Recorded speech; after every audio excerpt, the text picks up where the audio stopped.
殷公主，这壶中便是公主要的北域雪梨酒。这公主答应的酬劳，这是宫中最好的羊脂玉，你等平日是见不到的。公主也别小看了奴婢，这酒也是稀罕物，性寒烈，夏日里少饮可解暑，多饮却会腹痛，千万不可贪杯呀。好了好了，本公主知道了。舒妹妹可是口渴啊？我这里有一壶玉露琼浆，据说饮用后可让人冰肌玉骨，有脱神成仙之态。既然妹妹将在祭祀大典上主跳少司命祭舞，何不多饮2杯，也可助兴。姐姐，平日里你就不胜酒力，这酒还是不喝的好，免得误事。既然姐姐有这等好东西，妹妹怎能不喝呢？给我尝尝。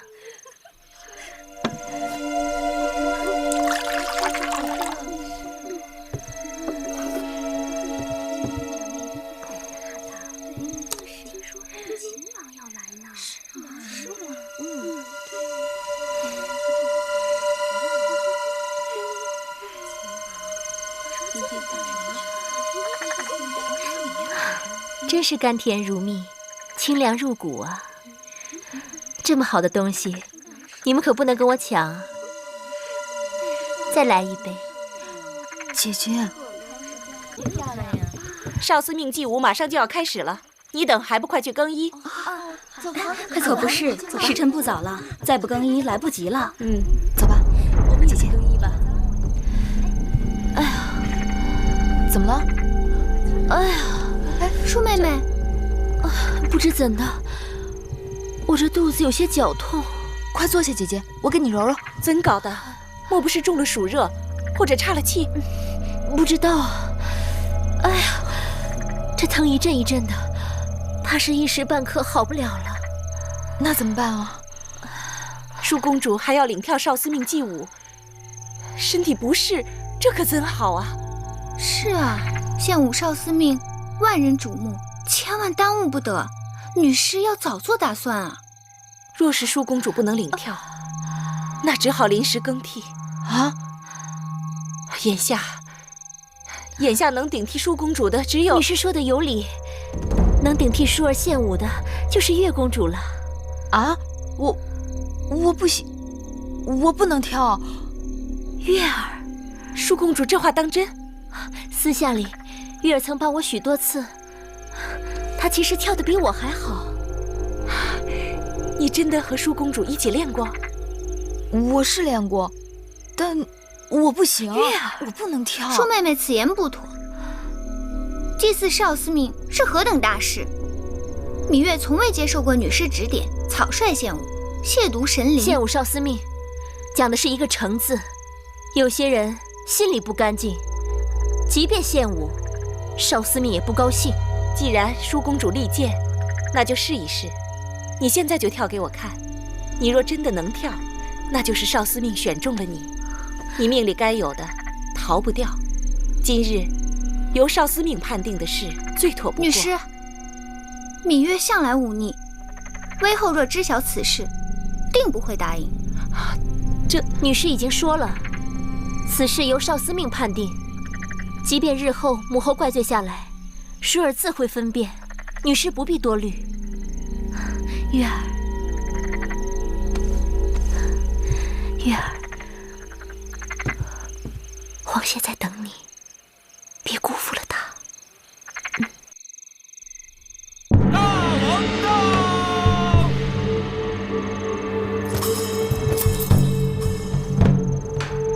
秦王到！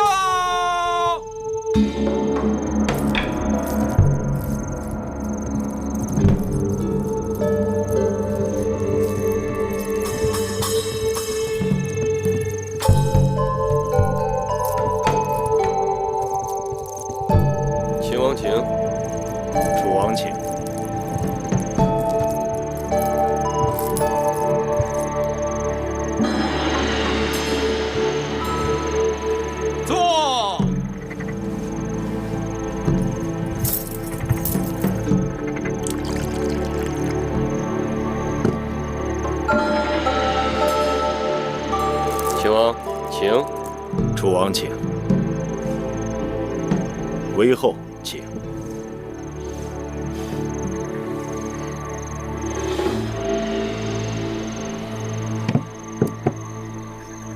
秦王，那少司命的祭舞就要开始了。今日歌乐鼓舞，同鸣相照，以屈子的九歌祭祀少司命，极光奉与别具匠心。秦王可知道今日祭祀之舞领舞之人是谁？是谁？正是寡人的贤妹舒公主。舒公主领舞，好。早闻楚国歌舞美轮美奂，本王今日应楚王之邀，能一睹其真颜，也是大幸。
那秦王果然是相貌堂堂，一表人才。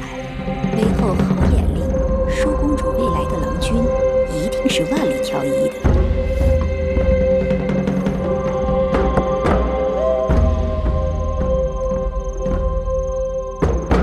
夫人自有细美姿。难怪婴儿盯着黄歇不肯放手。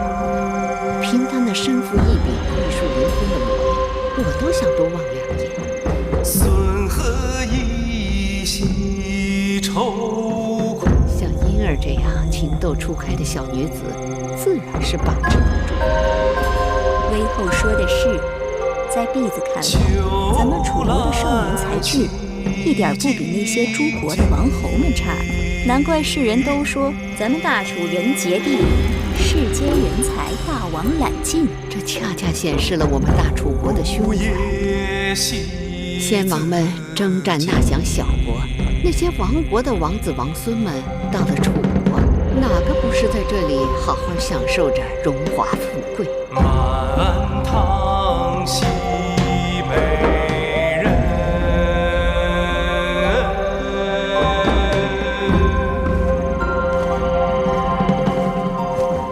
虎毒郁郁细木城。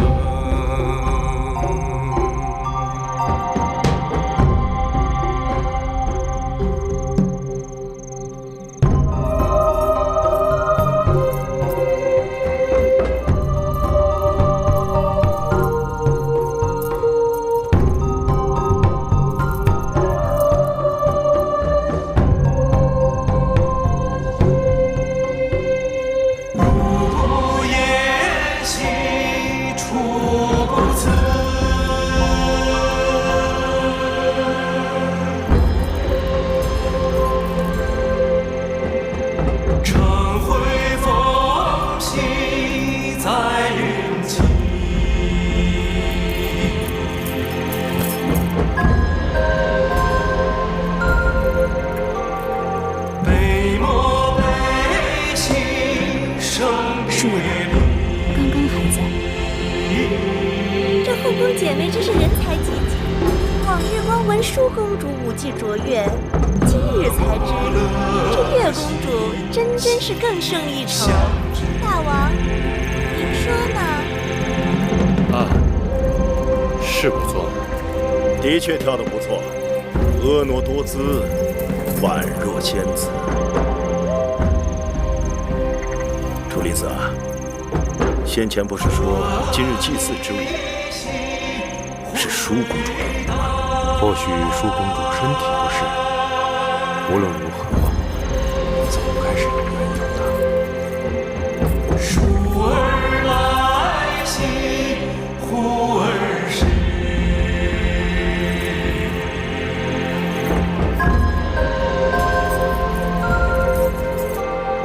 习俗兮地教。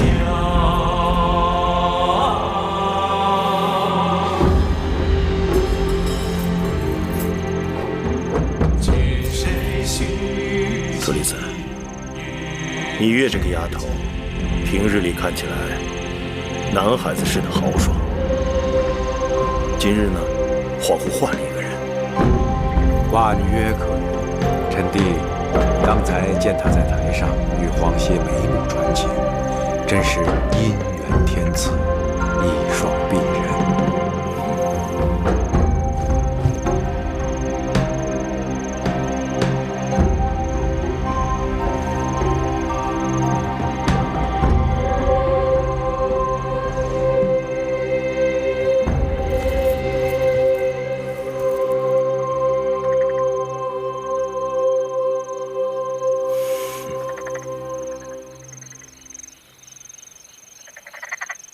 金玉之声，天籁之美，本王今日果然大开眼界。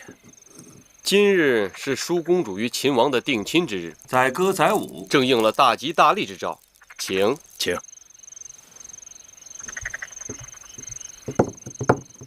禀报大王，公子歇求见。带他过来。是。公子歇为何求见？秦王大约不知，这是我大楚的风俗。少司命是楚国幸运之神，掌管婚配、子嗣、祸福。往年给少司命献歌献舞的金童玉女，都可以来向本王讨个赏赐。哦，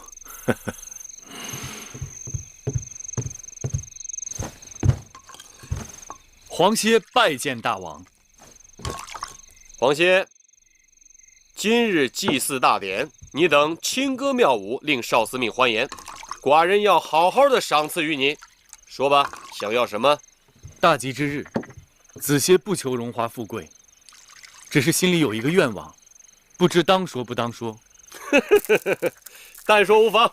大王之妹月公主，温婉贤淑，冰清玉洁，皇歇攀龙附凤，爱慕已久，恳请大王将月公主许配给皇歇为妻吧。这两情相悦，倒也是佳话。是啊，楚王两妹同嫁，喜上加喜呀。对，窈窕淑女，君子好逑。这才子配佳人嘛。你身为太子伴读，屈子之高徒，该知道这儿女婚姻讲究的是父母之命、媒妁之言。你父母若健在，该由你父母指派媒人上门提亲；父母若不在，该由你们族长出面，这才合礼法。母后之言甚是。皇歇，月公主毕竟是寡人的贤妹，此等大事，寡人要于微后和你皇族族长商榷之后才好决断。皇歇回去即刻请本族族长前来提亲，多谢大王微后成全。今日少司命献舞，究竟怎么回事？舒儿喝了殷姐姐拿来的酒，肚子绞痛，实在是应付不了，才求月妹妹上台顶替的。米音在我眼皮底下弄鬼，我心里有数。你若不贪杯，怎会闹到如此无法收场？舒儿知错了。即便如此，少司命献舞是宫中地位高贵之女子献舞，哪轮得上芈月抛头露面？母后仁慈，月妹妹与皇公子两小无猜，情投意合，两人天造地设。舒儿也是想顺水推舟，成人之美。我和你王兄想借着少司命的吉祥，庆贺你与秦王定亲之喜。你倒好，让芈月踩着你上位，丢尽了我的颜面。母后息怒，要怪就怪舒儿吧，千万不要责罚月妹妹啊！责罚她？不，这一次我是和你一样，去尽力成全他。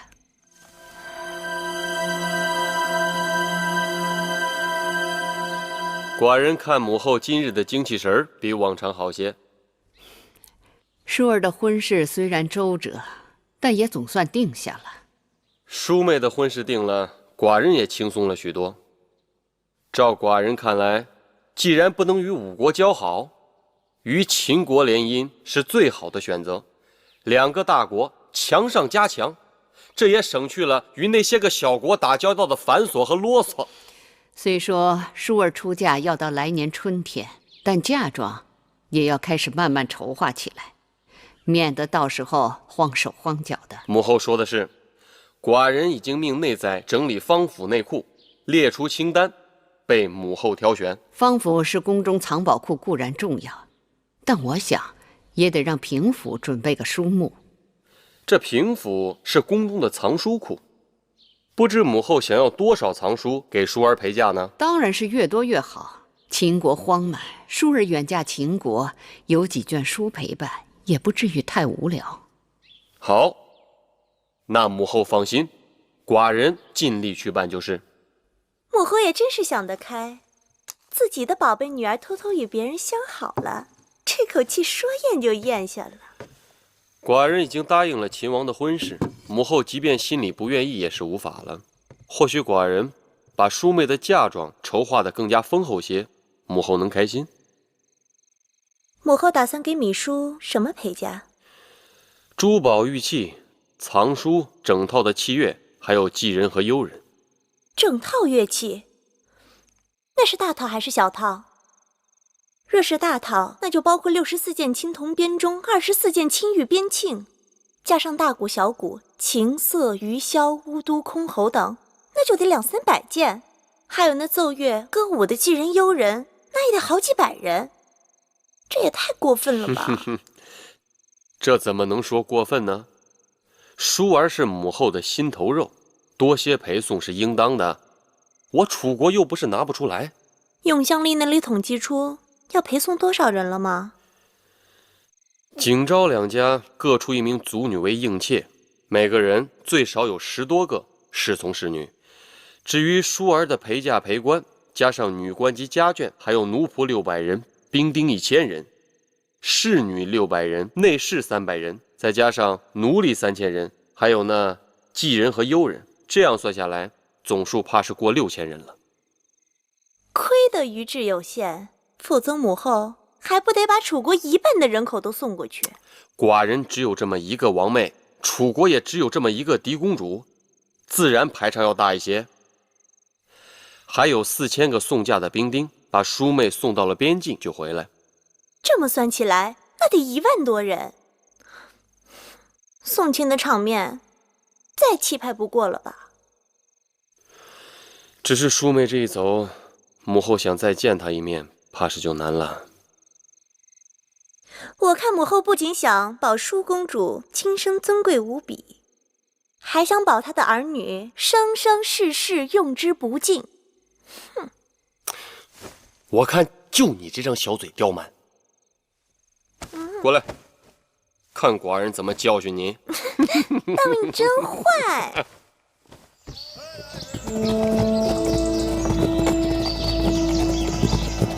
张子随寡人离开楚国，下一次回来，不知何年何月了。张仪愿与大王相约，倘若下次再回郢都，定是兵临城下。好。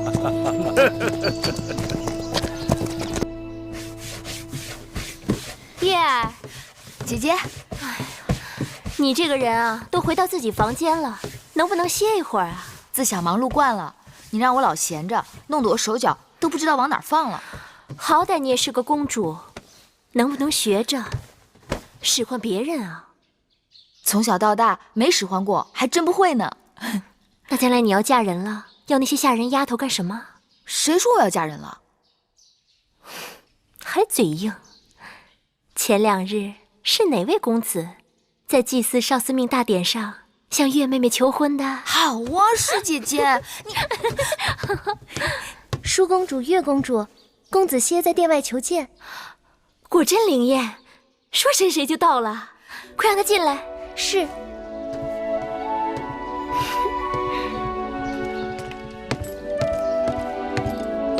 舒公主，月公主，哪来那么多客套？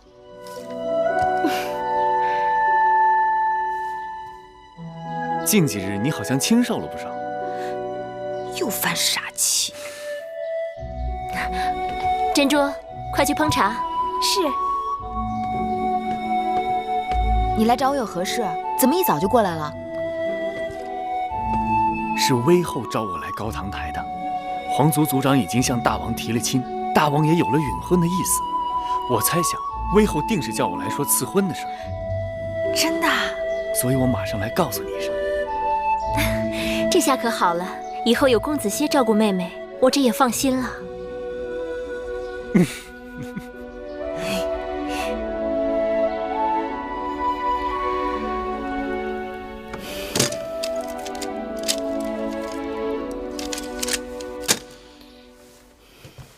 舒公主的嫁妆单还有2大车呢，微后不用着急，慢慢看，以免伤了眼睛。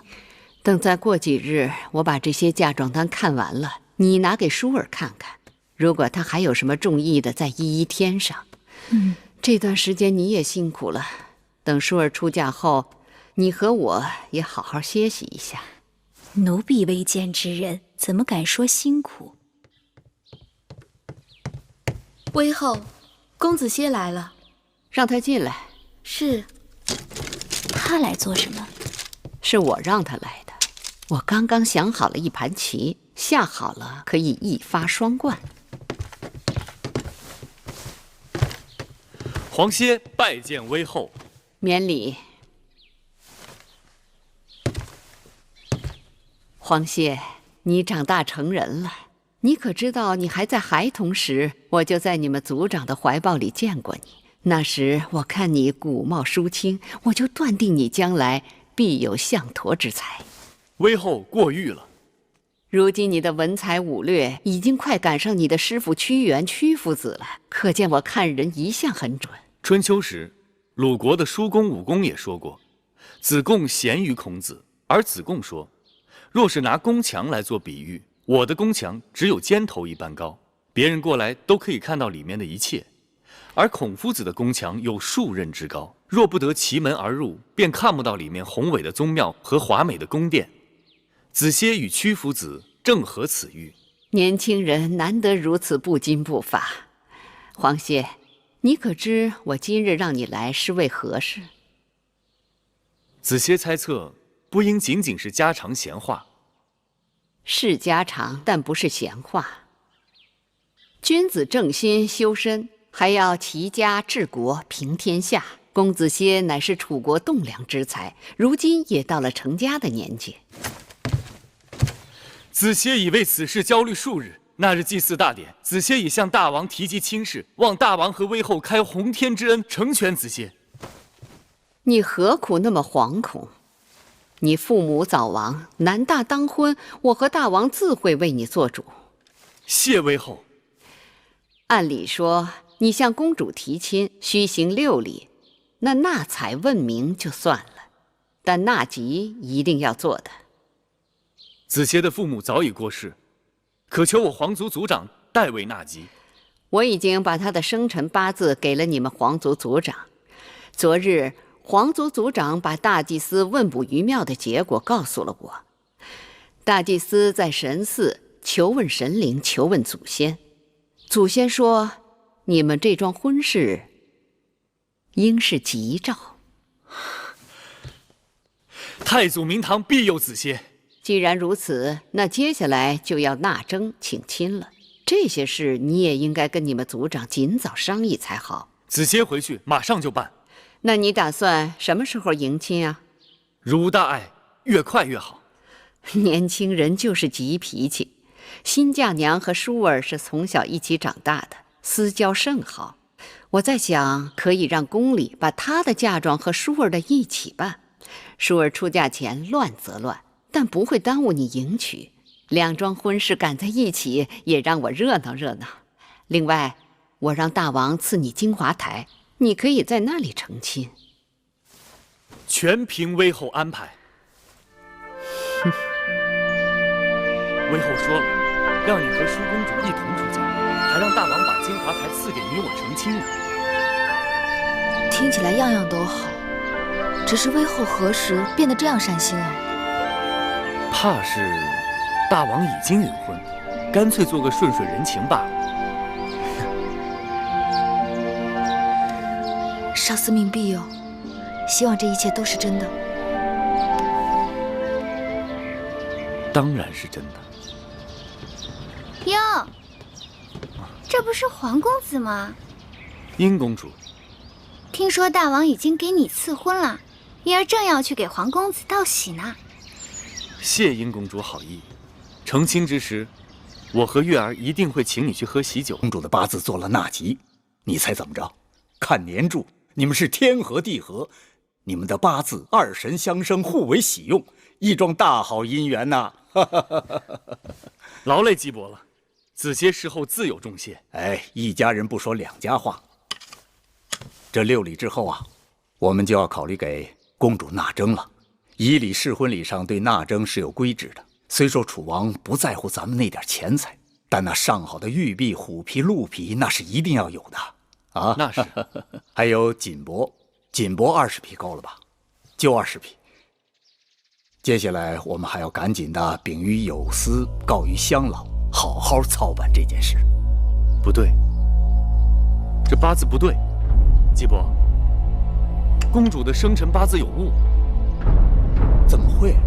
这是宫里送来的，字字金玉，板上钉钉，不会有错的。月公主是癸未年生人，而这上面是壬午年生人，日子时辰都不对。什么月公主？你手里拿的是殷公主的八字，你可不要乱讲啊！殷公主？哪个殷公主？季伯，我要娶的是月公主，芈月。哎呦，威后让大王赐婚的可是殷公主，不是什么月公主。你当着威后的面可是答应了这桩婚事的。公子，不要拦我！我要见威后！公子，我要见威后！公子，不能进去！我要见威后！曹公子，这是高堂台，是你想闯就闯的吗？代报公主，我要见威后。威后身体不适，不见人。有件事我要见威后问个明白。该知道的你都知道了，回去吧。威后身为后宫之母，你要给皇歇和月公主一个交代。这人真是疯了，把他赶出去。我要见威后。公子，走吧。威后，我要见你。威后，放开我！放开他！我来了。威后心里清清楚楚，皇歇倾心于月公主，可却言语含糊，偷天换日，这是为什么？打一开始，大王和我给你赐婚的就是殷公主，至于那芈月，是你自己一厢情愿，与我无关。我和月公主两情相悦，我向大王求婚的时候说得清清楚楚，我非月公主不娶，月公主非我不嫁。威后仁慈，切莫毁了子歇的姻缘。你的意思是，芈月背着大王和我，早与你私定终身？这是王室之辱，大逆不道。威后误解，皇歇和芈月的婚事，大王早已应许，为何又突然变卦？王室之婚从来都是父母之命，媒妁之言。殷公主贤淑貌美，嫁与你是你的福气。子歇不想高攀，实难从命。你跟芈殷的婚事已是覆水难收，不要啰嗦，回去好好操办吧。威后，走吧。我累了，威后万万不可！威后身为后宫之母，怎可以个人好恶和一己私欲毁了别人的良缘呢？不要以为你是太子伴读，便可胡言乱语。后宫是我的后宫，规矩是我定的。把这个不识抬举的东西给我赶出高堂台！威后，威后，威后万万不可！威后，威后！英儿这丫头真是瞎了眼了。怎么看中这么一个油盐不进的呆子，惹我生气。这呆子再不识趣，也拗不过大王跟威后。等成了亲，有殷公主管教着，她脑袋瓜子会慢慢活泛起来的。因儿这丫头，我早就看透了，做事心狠手辣，我对她不得不留个心眼儿。既然她非要跟这呆子绑在一起，那我就成全她，让她自作自受。一想到芈月会为此痛不欲生，我就觉得这桩婚事我非促成不可。上回你跟我说什么来着？有些人活着比死了更煎熬。芈月命大，上次中毒不肯死，那就让她好好的活着，让她知道活在我手心里的滋味。可那黄公子不肯罢休，是得想个法子把那书呆子看紧，免得他再生出事端来。妹妹，别太难过了。公主，魏后那边要您去商讨一下陪嫁单子上的东西，让母后自己定夺吧。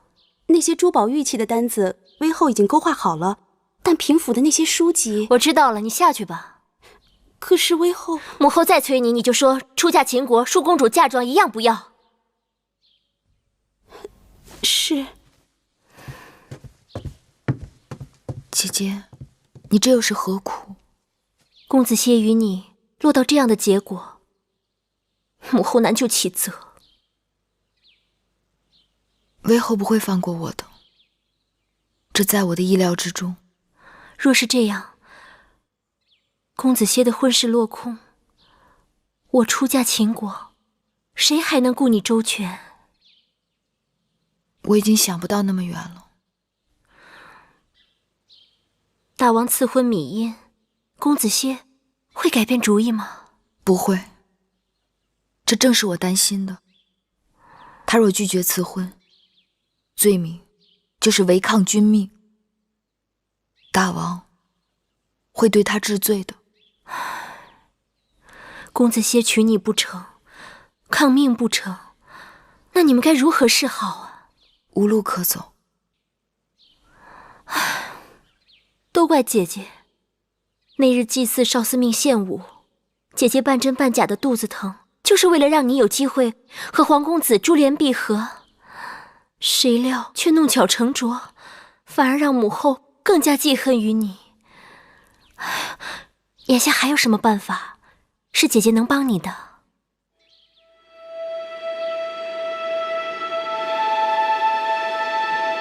姐姐若愿意帮我，就找个万全的地方，让我再见子歇一次。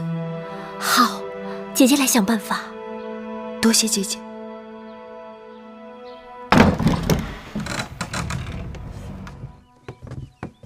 大王赐500卷书简给淑公主做嫁妆，内载列出的书目给微后和淑公主过目后，却不甚合意，所以淑公主才要我陪着过来，亲自挑选。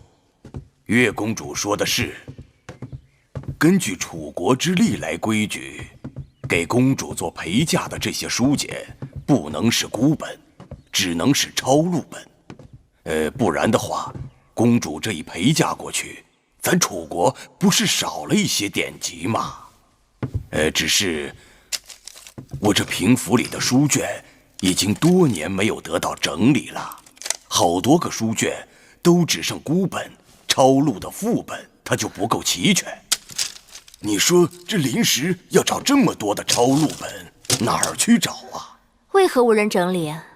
若是没有朝中大臣主事分派编修，布置世子抄录整理，小臣那些个粗俗不堪的杂役，怎么敢去动这些典籍呀？好了好了，带我周围看看吧。是，请。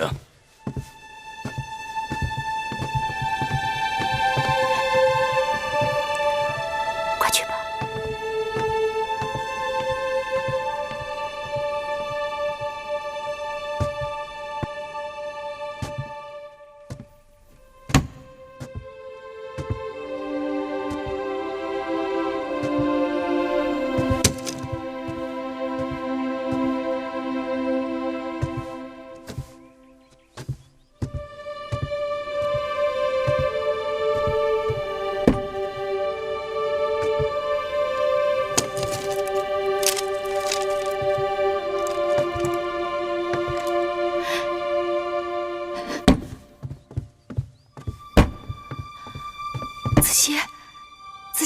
月儿，子熙，我好怕，我怕我再也见不到你了。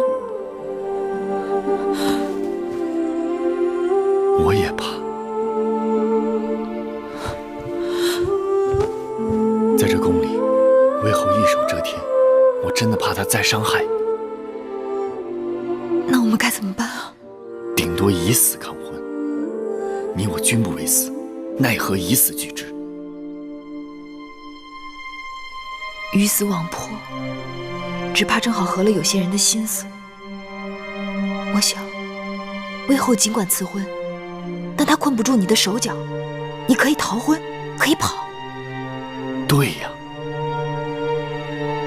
既然眼下楚国宫中佞臣当道，我不如干脆藏之隐身，跟你一起跑。可是这宫里重重铁壁，魏后的耳目把我看得很紧，我就算能逃出宫，咱俩结伴相行，只怕连郢都的城门都没有出去，就要被他们抓回来了。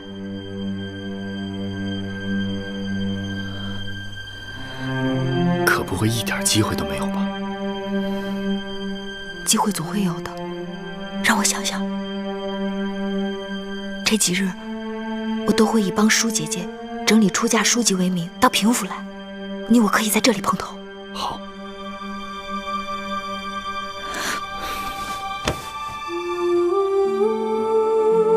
假如我真的和子歇走了，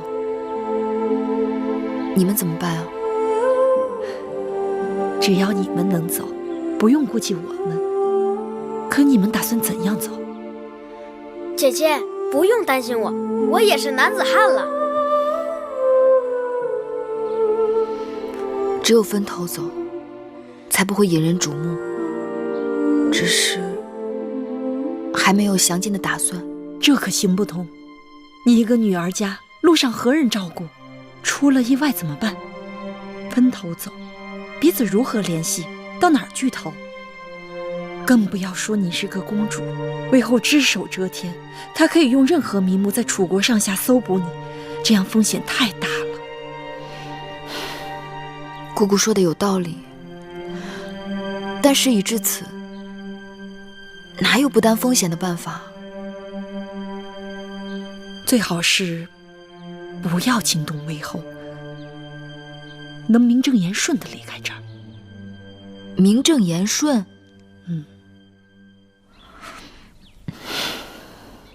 只怕很难。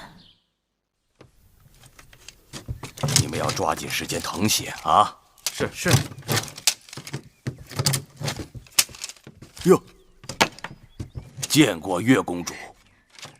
舒公主听说世子们正夜以继日整理抄录典籍，让我过来看看。啊，月公主请看，这是刚刚整理完毕的吴国史册。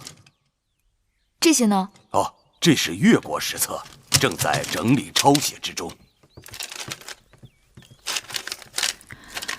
凡是作为舒公主陪嫁书籍，要让人先着手去做。那是自然。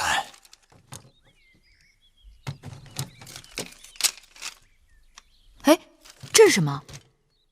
这是孙子兵法。孙子兵法啊，这是一套比较完整的孙子兵法。当年孙武在吴国练兵，铸就了这套兵法，由吴王阖闾收藏于宫中。后来孙武离开了吴国，便有一些断简残篇，流传到世上。但这套完整的兵法呢，一直存在吴王的宫里。后来越王勾践灭了吴国，那么这套兵书也就藏于越国，直到先王灭越，才将这套完整的兵书收藏于我楚国的宫中。既然如此珍贵，为何扔在此处无人问津？是啊，当年先王在的时候，是想找人来整理这套兵书，可是没过多长时间，还没来得及动手，先王就驾崩了。大王继位的这些年，一直无人问起这套兵书。幸好舒公主的陪嫁书中没有这条兵书，要不然又得要多少人来誊写，忙手忙脚的，那也来不及呀。兵者，国之大事，生死之地，存亡之道，不可不察也。故经之以武士，教之以纪，而索其情。一曰道，二曰天，三曰地，四曰教，五曰法。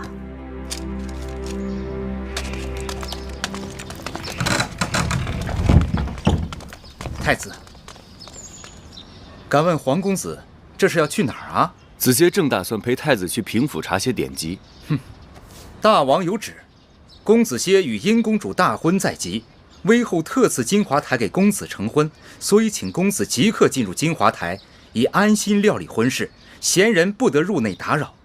请吧。慢着，公子是我的陪读，此事我要去与父王商榷。太子，威后要小的传话，说是公子歇的事与太子没有干系，还是不要趟着浑水好，安心在南薰殿读书吧。公子，太子，无妨。请吧，公子。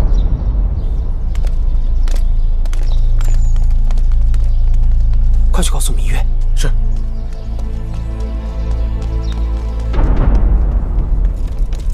月公主，月公主，月公主，皇公子被威后以筹备大婚为名，已经关进金华台了。关进金华台？包括太子在内，没有大王和威后的命令，任何人不得进入。那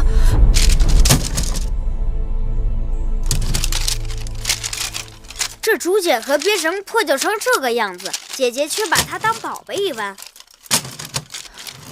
这是《孙子兵法》，天下孤本，看起来不起眼，却是真正的宝贝。兵之行，避实而击虚。水因地而滞留，夫兵行向水。水之行，必高而趋下。这哪句连着哪句啊？蓉儿念的不对吧？应当是夫兵行向水，水之行必高而趋下，兵之行避实而击虚，水因地而滞留。知道了，知道了。水因地而滞留，兵因敌而制胜。故兵无常势，水无常形，能因敌变化而取胜者，谓之神。对呀，说得好。什么说得好？能因敌变化而取胜者，谓之神。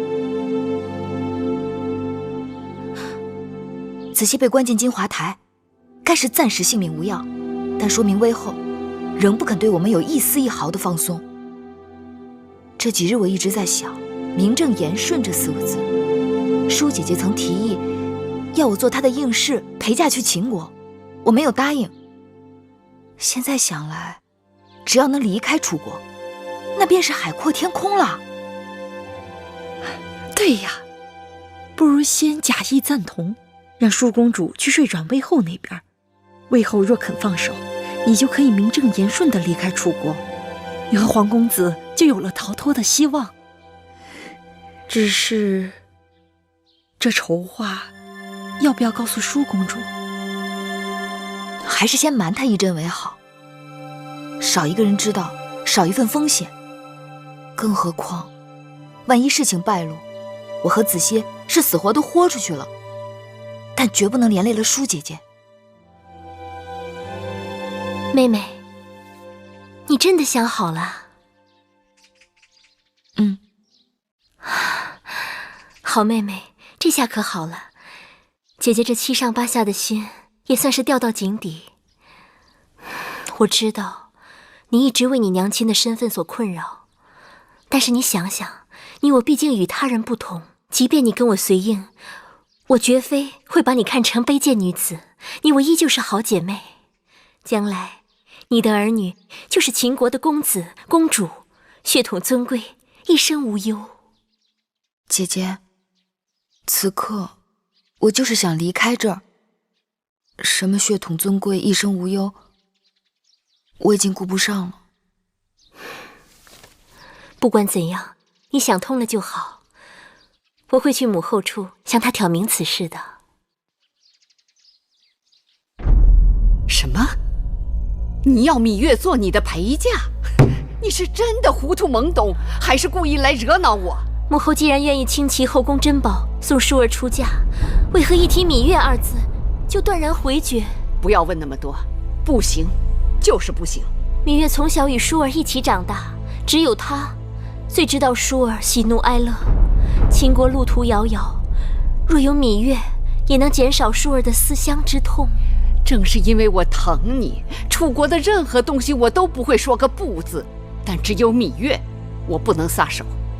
芈月与黄公子婚事未成，楚宫内外早已议论。既然母后不想让她在楚宫出嫁，那就让她陪我去秦国，也可免了是非与众人的猜疑。不管外人说什么，我主意已定。难道母后一心想让她死在宫中？你是我的亲生女儿，别人说三道四也就罢了，你怎么这般不知好歹啊？恕公主错怪了微后，微后所做的每件事情都是为了公主好。既然是为了淑儿，那就帮淑儿解开心头之谜。从小只知道母后慈爱，对待宫中其他公子公主也恩威并重，宽严有度，为何只有对待芈月如此的刻毒刁难？芈月的娘亲与母后的嫌隙，那是多年之前的事情了。她的娘亲去世，再大的怨恨也该烟消云散。难道连恩怨也要母债子还吗？事情并非像公主想的那样。那是怎样？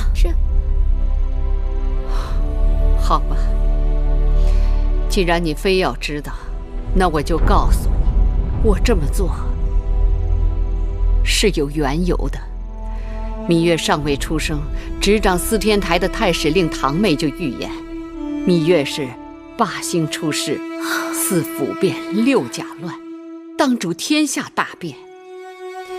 芈月她从小心机和作为就异于常人，如果真应了堂妹的话，首先受害的便是我的骨肉。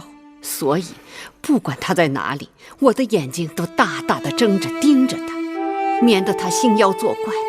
她再一日，我就食不知味，夜不能寐。你还要带她走？你太不知道轻重厉害了。母后，所谓堂妹的预言，从一开始就荒诞无稽，母后却偏偏自寻烦恼。芈月从小孤苦伶仃，母后更应该可怜她，年幼丧母，无人疼爱，对她格外开恩才是。却因为10几年前某人的胡言乱语，疑神疑鬼，捕影拿风，这是何苦？我把前因后果都告诉你，如此苦口婆心，你还执迷不悟，你想气死我呀！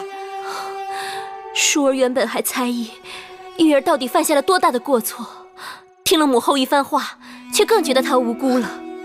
淑儿心意已定，若母后不准，我就去向大王评理，望母后顾及母女情面，不要再阻止淑儿带玉儿去秦国了。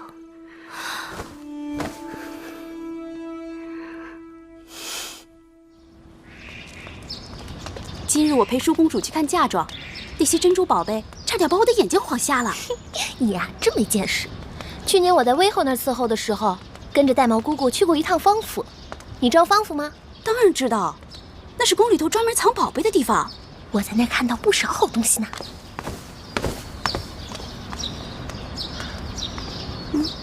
你知道吗？听说这回大王赐给每个陪嫁应时不少好东西呢。他怎么没去领啊？看书看傻了呗。自从微后给皇公子和殷公主赐婚之后，他就心灰意冷，胭脂水粉一概不沾，除了看书还是看书。用不上的东西给咱们俩。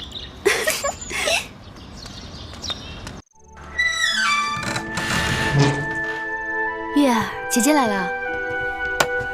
我经过你的屋子，看到里面还有光亮，都这么晚了，怎么还不睡呀？我想再看一会儿书。不就是一部兵书吗？女儿家又不带兵打仗，看它做什么？反正心里头闷着，正好拿它解烦。上次月花台中毒，你的身子一直没有好利落，当心再倒下。知道了。那我先去睡了。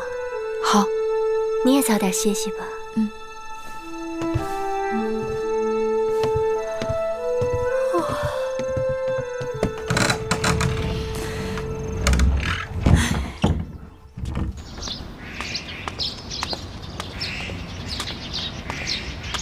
姑姑，何事？我是云梦台的魁姑，听说过些日子皇公子和殷公主就要大婚了，我们做奴婢的没什么好送的，做了些喜饼表表心意。啊，交给我吧。那就有劳了。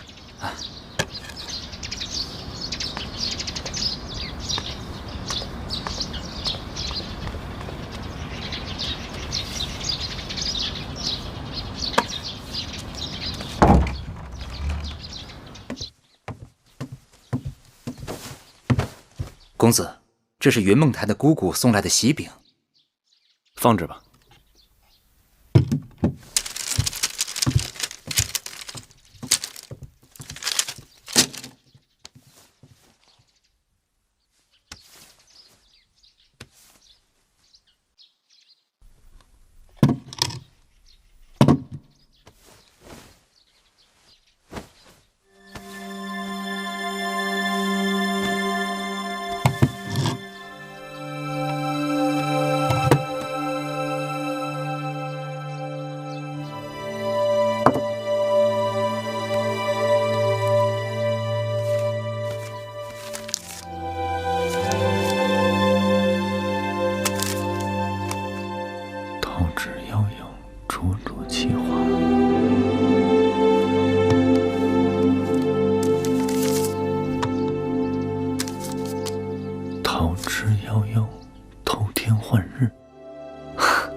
灵儿，看见没有？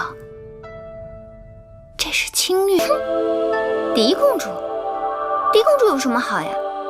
狄公主要远嫁，要嫁到那狗都不拉屎的地方去，这辈子想回楚国，跟登天那么难。比起来，我宁可不当狄公主。公主说的也是，恕公主这次走了，还不知道哪日才能再见到。那月公主就更可怜了，娘亲早死，又不为微后所喜，只怕是连个送她的人都没有呢。说的也是啊，跟她娘亲一个命，都是给人当陪嫁硬使，没人送。哼，那本公主只好去送一送了。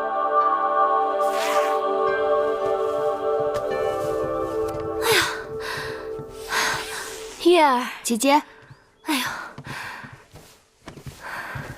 你也真是的，宫里给每个应试都配了婢子和下人一起带到秦国去，你怎么一个也不要啊？月儿不会使唤人，姐姐若喜欢，留下自己用。不说别的，眼下若是有人照应你，这些针线活哪要你亲自操持？这是给蓉儿做的衣裳，蓉儿长大了。少年公子翩翩风度，衣裳总要多备几件的。我这当姐姐的做的，无论好坏，总是当姐姐的留给她的一片心意。那要是到了秦国怎么办？我是王后，你是我的姐妹，总不能这些事情还要你亲自动手。就算你肯，我还不肯呢。秦国后宫那些不知根底的人，还不知怎么笑话我们。后宫里的人都是这样攀高踩低的。想想真是没趣。公主，殷公主来了。她来干什么？哟，你们都在呢。我还说呢，这舒妹妹要出嫁了，不知道得多忙啊。且不说陪嫁中的那些摆设、器具、书籍、珠宝首饰、乐器、药材，光那4季的衣裳就得有好几车吧。秦国啊，那地方冬天特别的冷，舒妹妹得把银鼠皮和灰鼠皮的大袄多拿上2件，免得受冻。我的嫁妆由母后定夺。殷姐姐还是多操心自己的事吧。可不是，我那儿也乱成一锅粥了。说起来，我比妹妹还有早出嫁一个时辰呢。这是皇族族长和威后根据大祭司问卜神庙的结果定下的吉时。这不，陪嫁的单子也有了，光金银玉石、玛瑙沉香的手串、手镯子就有好几大盘子，再加上项圈、耳环、凤钗什么的，一样样的看过来，看得我头直疼。其实啊，我也不在乎那些东西。子歇的父母过世早，家里头的事情都是由他们族长做主。皇家在楚国虽然没有过去的花团锦簇，但排场仍旧得撑着。我的嫁妆带过去，还不都是便宜了别人？殷姐姐若没别的事，忙你自己的去吧。没关系，我也是出来散散心的。灵儿，在，帮着珍珠给我碰壶茶去。是。如今啊，我才真的相信，人是天生有命的。像妹妹你，就是荣华富贵，要当一国之后的命。像我呢，就是相夫教子，若夫君能加官进爵，我也就跟着享福的命。可也有的人啊，生下来就是贱，再张狂，也只能跟他娘亲一样，给人当个陪嫁硬使。你说，这老天怎么那么公平啊？珊瑚，你进来。我记得前段日子给舒公主做过不少香丸，你把她找来，用香炉把这里好好熏一熏。是。月妹妹，要不你我一起去园子里走走吧？这屋子里的污秽之气实在是太重了。哎呦，可不是，快走。走，走。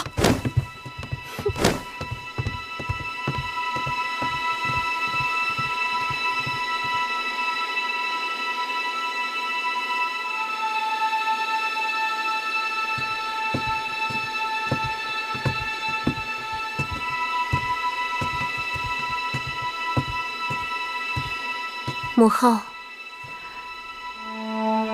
母后找我。舒儿来了。快，坐到母后身边来。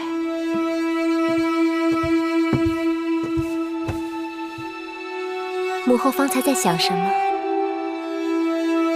想母后年轻时出嫁的情形。母后当年出嫁的时候，一定是美人儿。女儿家出嫁，衣衫光鲜，满心希冀，哪个不是美人儿？母后当年和你此时是一个样子，半点不知日后为人妻、为人母的苦楚。舒儿感激母后养育之恩。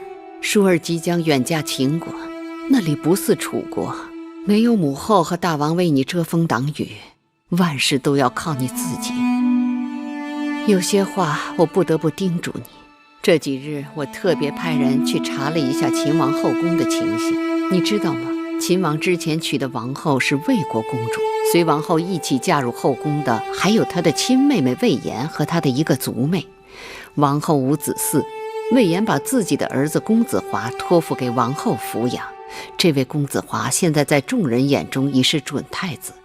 去年春天，前王后病逝，魏延已经升为夫人位分，大权在握。我担心你宅心仁厚，到了秦国不是他们的对手。母后放心，秦王已经答应舒儿，要庇护舒儿一辈子。有秦王庇护固然是好，可是靠人不如靠自己，更何况枕边人的话是靠不住的。母后，好了，眼下多说无用。终有一日你会明白母后的苦心。蓉儿再有2-3年就可以分封领地，无论好坏都可以照顾好你自己和葵姑。小冉，我原本打算把小冉留下的，但郑伯身体欠佳，已无力抚养小冉，我想，我还是把小冉带走吧。姐姐，此去秦国路途遥远，途中一定会遇到许多危险。小冉弟弟的事，还是再想想别的办法吧。小冉不能进宫，可跟着你，你是公主陪嫁，又多有不便。我想，唯一的办法就只有这个了，让小冉跟着我。